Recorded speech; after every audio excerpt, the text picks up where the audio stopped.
नमस्कार। आज हम बात करने वाले हैं मध्य प्रदेश के सभी युवा इनोवेटर्स के लिए एक बहुत ही शानदार अवसर के बारे में।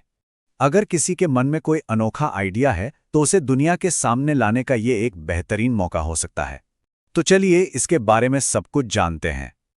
तो चलिए इस विज्ञान मेले की पूरी डिटेल में जाते हैं। ये असल में है क्या, इसमें हिस्सा कैसे ले सकते हैं और सबसे ज़रूरी, अपने आइडिया को एक विनर प्रोजेक्ट में कैसे बदल सकते हैं।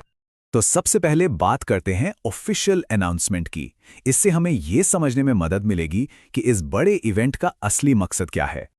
स्क्रीन पर जो दिख रहा है ये राज्य शिक्षा केंद्र की आधिकारिक घोषणा है।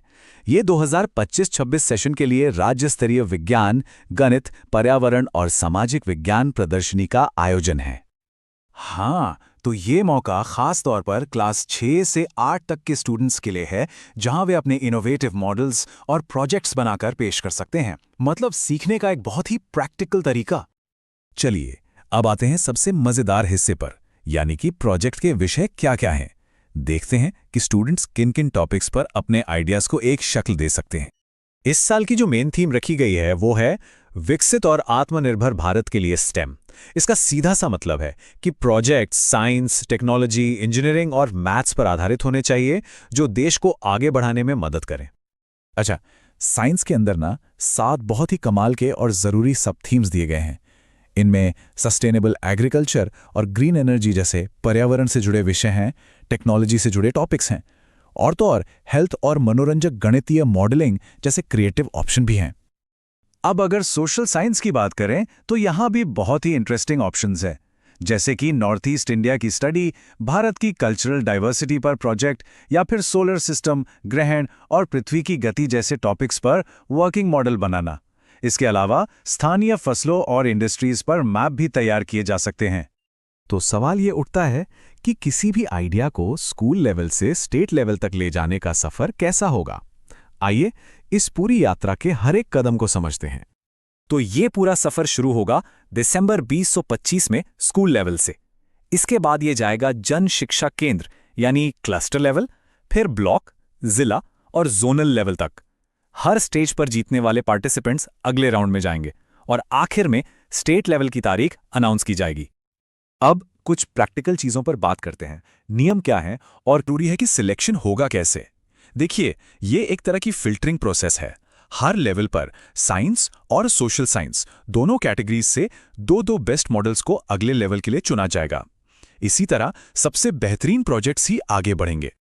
अब आते हैं उस सवाल पर जो हर पार्टिसिपेंट के दिमाग में होगा, प्रोजेक्ट्स को आखिर किन पैमानों पर परखा जाएगा। चलिए इवैल्यूएशन प्रोसेस को समझते हैं। आखिर जूरी एक मॉडल में क्या देखती है, जानना चाहेंगे? आइए ऑफिशियल इवैल्यूएशन क्राइटेरिया पर एक नजर डालते हैं। देखिए, मॉडल का जो इवैल्यूएशन है वो टोटल 50 मार्क्स का है।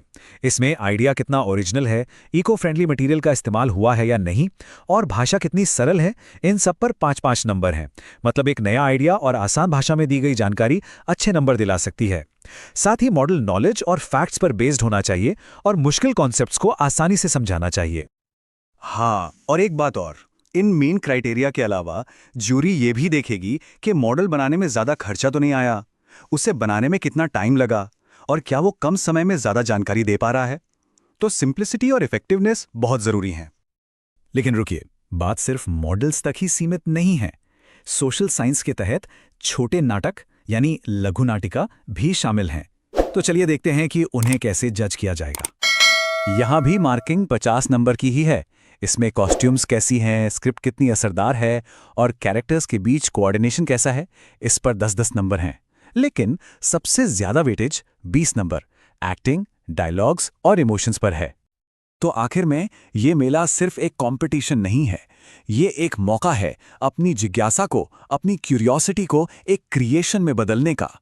ये सोचने का एक मौका है कि अपनी क्रिएटिविटी से किस बड़ी प्रॉब्लम